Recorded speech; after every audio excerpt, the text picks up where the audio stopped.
శ్రీ సాయినాథాయ నమః. శ్రీ సాయి సచ్చరిత్రం 33వ అధ్యాయం. ఓదీ మహిమ.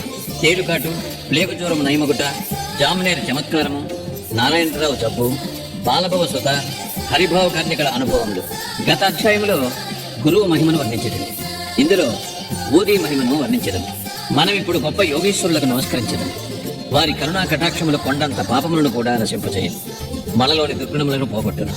వారి సామాన్యపు పలుకులే మనకి నీతులు బోధించను, అమృతానందమును ప్రసాదించును. ఇది నాది, అది నీది అను భేదభావము వారి మనస్సులందు పుట్టదు. వారి రుణమును ఈ జన్మ ఎందు కాని వచ్చే పెక్కు జన్మల ఎందు కాని మనము తీర్చుకునలేము. ఓదీ ప్రసాదము. బాబా అందరి వద్ద నుంచి దక్షిణ తీసుకుని చుండునని అందరికీ తెలిసిన విషయమే. ఈ విధముగా వసూలు చేసిన మొత్తములో ఎక్కువ భాగము దానము చేసి మిగతా దానితో వంట చరపను కొనుచుండాను. ఈ కట్టెలను బాబా ధనులో వేయిచుండాను. దానిని నిత్యము మంట పెట్టుచుండాను. అది ఇప్పటికీ అటులే మండుచున్నది. అందులోని బూడిదనే ఓదీ అనుచున్నాము. బాబా దానిని భక్తులకు తమ తమ ఇండ్లకు తిరిగిపోవునప్పుడు పంచిపెట్టేవారు. ఓదీ వలన బాబా ఏమి బోధించనుద్దేశించెను? ప్రపంచములో కనిపించే వస్తువులన్నీ బూడిది వలె అశాశ్వతములు. పంచభూతములచే చేయబడిన మన శరీరములన్నీ సౌఖ్యములు అనుభవించిన పిమ్మట పతనమైపోయి బూడిదయగను. ఈ సంగతి జ్ఞప్తికి తెచ్చుటకై బాబా భక్తులకు ఊదీ ప్రసాదము పంచిపెట్టుచుండెను. ఈ ఊదీ వలననే బ్రహ్మము నిత్యమనియు, ఈ జగత్ అశాశ్వతమనియు, ప్రపంచములో గల బంధువులు కొడుకు గాని, తండ్రి గాని, తల్లి గాని మనవారు కారణియు బాబా బోధించాను. ఈ ప్రపంచంలోనికి మనము ఒంటరిగా వచ్చితేమి, ఒంటరిగానే పోయేదము. ఓదీ అనేక విధముల శారీరక మానసిక రోగములను బాగు చేయుచుండెను. భక్తుల చెవులలో బాబా ఓదీ ద్వారా, దక్షిణ ద్వారా నిత్యానిత్యములకు గల తారతమ్యము, అనిత్యమైన దాని యందు అభిమాన రాహిత్యము గంటమరొత వలె వినిపించుచుండెను. మొదటిదగు ఓదీ వివేకమును, రెండవదగు దక్షిణ వైరాగ్యమును బోధించుచుండెను. ఈ రెండును కలిగి ఉన్న గాని సంసారమనే సాగరమును దాటలేదు. అందుచే బాబా అడిగి దక్షిణ తీసుకునిచుండెను. షిరిడీ నుండి ఇంటికి పోవునప్పుడు భక్తులకు ఊదీయే ప్రసాదముగా ఇచ్చి కొంత నుదిటిపై వ్రాసి వరదహస్తమును వారి శిరస్సుపై ఉంచుచుండెను. బాబా సంతోషముతో ఉన్నప్పుడు పాడుచుండేవారు. పాటలలో ఊదీ గురించి ఒకటి పాడుచుండేది. దాని పల్లవి కళ్యాణ రామారారము గోనెలతో ఊదీని తీతెమ్ము. బాబా దీనిని చక్కని రాగముతో మధురముగా పాడుచుండేవారు. ఇదంతయు ఊదీ యొక్క ఆధ్యాత్మిక ప్రాముఖ్యము. దానికి భౌతిక ప్రాధాన్యము కూడా కలదు. అది ఆరోగ్యమును, ఐశ్వర్యమును, ఆతురతల నుండి విమోచనమును మొదలుగునవి వసంగుచుండాను. ఇక ఊదీ కూర్చిన కథలను ప్రారంభించదము. తేలుకాటు. నాసిక్ నివాసియుడు నారాయణ మోతీరామ్ జానీ అనునతుడు బాబా భక్తుడు. అతడు రామచంద్ర వామన్ మోదక్కను బాబా భక్తుని వద్ద ఉద్యోగం చేయుచుండెను. అతడు ఒకసారి తన తల్లితో షిరిడీకి పోయి బాబాను దర్శించాను. అప్పుడు స్వయముగా బాబా అతడు మోదక్షేమను మాని తాను సొంతముగా వ్యాపారం పెట్టుకునే వాళ్ళని చెప్పాను. కొన్ని దినముల తరువాత బాబా మాట సత్యమయ్యాను. నారాయణ జాని ఉద్యోగం మాని స్వయముగా ఆనందాశ్రమము అను హోటల్ పెట్టాను. అది బాగా అభివృద్ధి చెందాను. ఒకసారి ఈ నారాయణరావు స్నేహితుడికి తేలు కుట్టాను. దాని బాధ భరింపరానంత ఉండెను. అటువంటి విషయములలో ఊదీ బాగా పనిచేయను. నొప్పి ఉన్న చోట ఊదీని రాయవలను. అందుచే నారాయణరావు ఊదీ కొరకు వెతికాను. కానీ అది కనిపించలేదు. అతడు బాబా పటము ముందర నిలిచి బాబా సహాయం కోరి బాబా నామజపము చేసి బాబా పటము ముందు రాలిపడిన అగరవత్తి బూడిద చిటికటి తీసి దానినే ఊదీగా భావించి నొప్పి ఉన్న చోట రాశాను. అతడు ఊదీ రాసిన చేయి తీసివేయగానే నొప్పి తగ్గిపోయాను. ఇద్దరు ఆశ్చర్యానందములలో మునిగిరి. ప్లేగు జబ్బు. ఒకానొకప్పుడు బాంద్రాలో నుండి ఒక బాబా భక్తునికి వేరొక గ్రామమునున్న తన కుమార్తె ప్లేగు జ్వరముతో బాధపడుచుండెనని తెలిసాను. అతడు తన వద్ద ఊదీ లేదనియు కనుక ఊదీ పంపుమని నానాసాహెబ్ చాందోర్కర్ గారికి కబురు పంపాను. ఈ వార్త నానాసాహెబ్కు ఠానా రైల్వే స్టేషన్ వద్ద తెలిసాను. అప్పుడు అతడు భార్యతో కూడా కళ్యాణ్ పోవచ్చుండాను. వారి వద్ద అప్పుడు ఊదీ లేకుండాను. కావున నానాసాహెబ్ రోడ్డుపైన మట్టిని కొంచెము తీసి సాయి నామజపము చేసి బాబా అనుగ్రహమును అభ్యర్థించి తన భార్య నుదుటిపై రాశాను. కబురు తెచ్చిన వ్యక్తి ఇదంతయు చూచాను. ఆ భక్తుడు ఇంటికి పోసరికి 3 రోజుల నుండే బాధపడుతున్న వాని కూతురు జబ్బు నానాసాహెబ్ తన భార్య నుదుటిపై మట్టిని పూసినప్పటి నుండి తగ్గినని విని మిక్కిలి సంతసించాను. జామ్నేర్ లీల. 1904-1905 సంవత్సరమున నానాసాహెబ్ చాందోర్కర్ జామ్నేర్లో మామల్తదారుగా నుండెను. ఇది ఖాందేశ్ జిల్లాలో షిరిడీకి 100 మైళ్ళ దూరంలో నున్నది. ఆయన కుమార్తె మైనతాయి గర్భిణి. ప్రసవించుటకు సిద్ధముగా నుండెను. ఆమె స్థితి బాగులేకుండెను. ఆమె 2-3 దినముల నుంచి ప్రసవ వేదన పడుచుండెను. నానాసాహెబ్ ఔషధములన్నీ వాడెను కాని ప్రయోజనం లేకుండెను. అప్పుడు బాబాను జ్ఞప్తికి తెచ్చుకుని వారి సహాయం వేడెను. షిరిడీలో రామ్గీర్ బువా అను సన్యాసి ఉండెను. బాబా అతనిని బాపుగీర్ బువా అనువారు. అతని స్వగ్రామము కాందేశులో నుండాను. అతడు అతడికి పోవుటకు నిశ్చయించుకున్నాను. బాబా అతనిని పిలిచి మార్గమధ్యమున జామ్నేర్లో కొంత విశ్రాంతి తీసుకుని నానాసాహెబ్కు ఊదీని హారతి పాటను ఇమ్మనెను. తన వద్ద 2 రూపాయలున్నవనియు అవి జలగాం వరకు రైలు టికెట్కు సరిపోవననియు, కాబట్టి జలగాం నుండి జామ్నేర్ పోవుటకు సుమారు 30 మైళ్ళు, ధనము లేదని రామ్గీర్ బువా చెప్పాను. అన్నీయూ సరిగా అమరునుగాన అతడు కలత చెందనవసరము లేదని బాబా పలికాను. శ్యామాను పిలిచి మాధవ్ అట్కర్ రచించిన హారతిని వ్రాయమనెను. హారతి పాటను ఊదిని రామ్గీర్ బువాకిచ్చి నానాసాహెబ్కు అందచేయమనెను. బాబా మాటలపైన ఆధారపడి రామ్గీర్ బువా షిరిడీ విడిచి రాత్రి 2:30 గంటలకు జలగాం చేరాను. అతడికి చేరినప్పటికీ అతని చెంత 2 అణాలు మాత్రమే ఉండెను, కాబట్టి కష్టదశలో ఉండెను. అప్పుడే ఎవరో బాపూగీర్ బువా ఎవరు అని కేక వేచిచుండెను. బువా అతడికి పోయి తనే అని చెప్పాను. నానాసాహెబ్ పంపించినారని చెప్పుచు ఆ బంట్రోతు బువాను ఒక చక్కని టాంగా వద్దకు తీసుకుని పోయాను. దానికి 2 మంచి గుర్రములు కట్టి ఉండాను. ఇద్దరూ అందులో కూర్చుండి బండిని వదిలేది. టాంగా వేగముగా పోయాను. తెల్లవారుజామున టాంగా ఒక సెలయేరు వద్దకు చేరను. బండి తోలువాడు గుర్రములను నీళ్లు త్రాగించుటకు పోయాను. బంట్రోతు రామ్గీర్ బువాను పలహారము చేయమని పలహారపు దినుసులు పెట్టాను.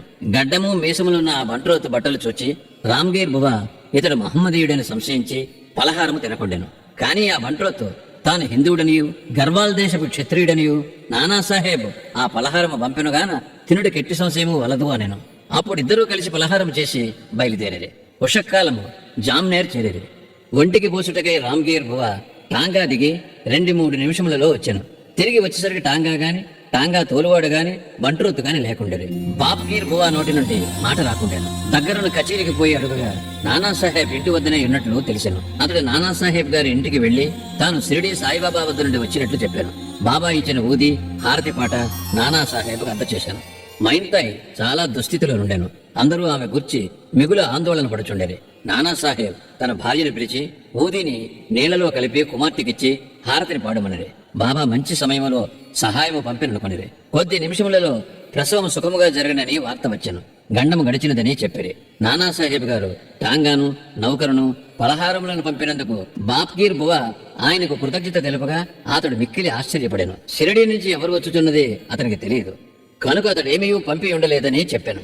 బీవీ దేవి గారి విషయమై నానాసాహెబ్ చందోర్కర్ కొడుకు బాపూరావు చందోర్కర్ను రామ్గీర్ బువాను కలుసుకుని విచారించి సాయిలీలా మ్యాగజైన్ లో గొప్ప వ్యాసమును ప్రకటించినారు. బివి నరసింహస్వామి గారు మైనతాయి బాపూరావు చందోర్కర్ రామ్గీర్ బువాల వాంగ్మూలమును సేకరించి భక్తుల అనుభవములు అను గ్రంథములో 3వ భాగమును ప్రకటించినారు.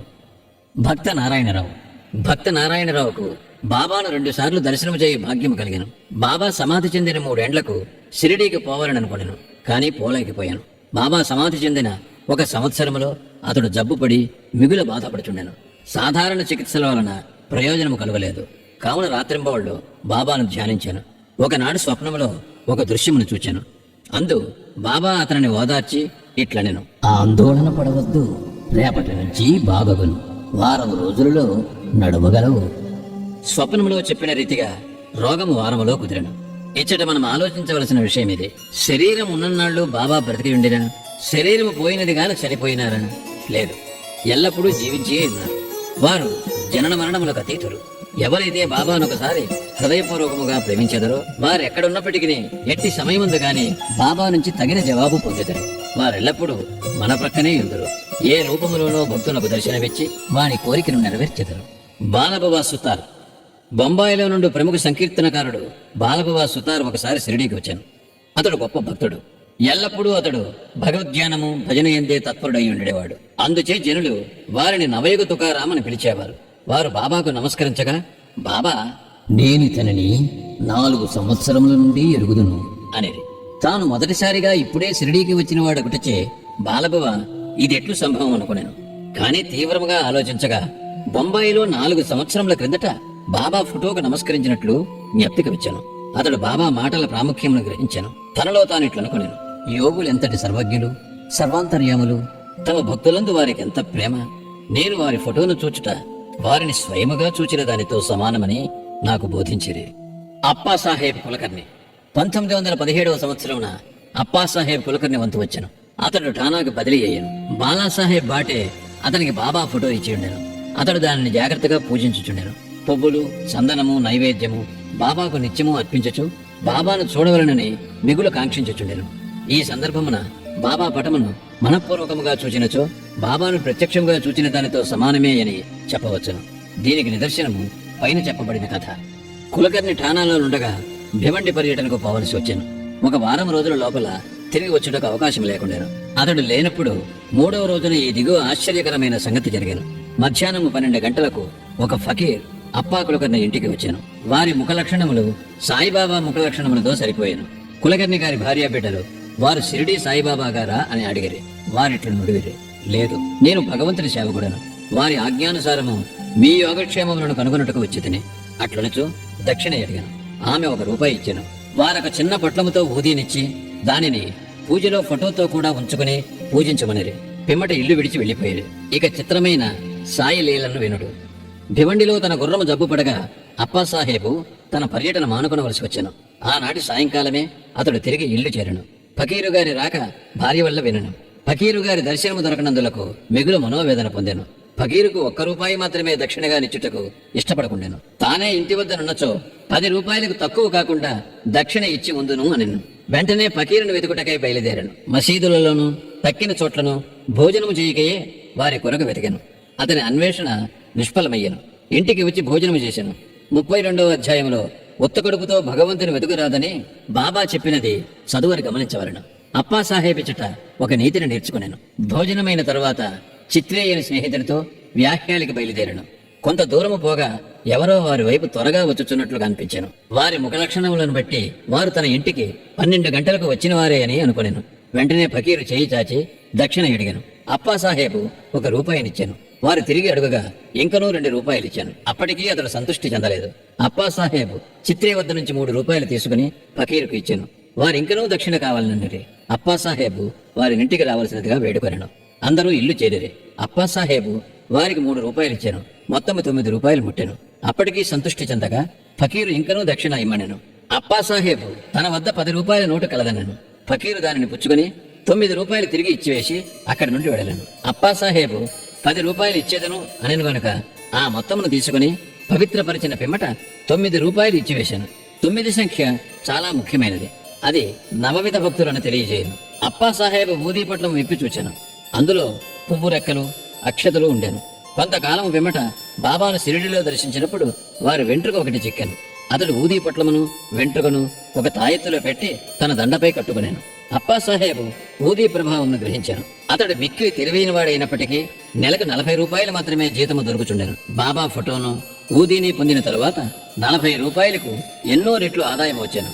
మంచి పలుకుబడియు అధికారము లభించెను. ఈ లౌకికమైన కానుకలే కాక దైవభక్తి కూడా వృద్ధి ఎగుచుండెను.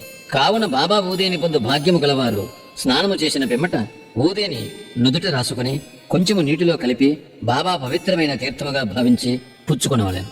హరిబావు కర్ణిక్ ఠానా జిల్లా దహన్ గ్రామం నుండి హరిబావు కర్ణిక్ అన్నతడు 1917వ సంవత్సరమున గురు పౌర్ణమి నాడు షిరిడీకి వచ్చి బాబాను తగిన లాంఛనములతో పూజించాను. వస్త్రములు దక్షిణ సమర్పించాను.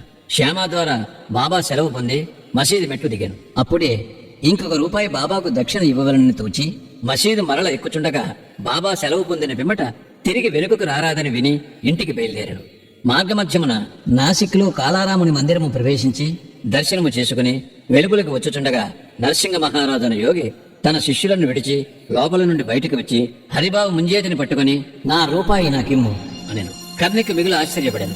రూపాయిని సంతోషముగానిచ్చి సాయిబాబా ఈ విధముగా తానివ్వ నిశ్చయించుకున్న రూపాయిని నరసింహ మహారాజు ద్వారా గ్రహించననుకునేను. యోగీశ్వరులందరూ ఒకటే అనియు ఏకాత్మతాభావముతో కార్యములు అనర్తులనియు ఈ కథ తెలుపుచున్నది. శ్రీ సాయినాథాయ నమః. 33వ అధ్యాయము సంపూర్ణము. సద్గురు శ్రీ సాయినాథాత్మనమస్తు. శుభం భవతు.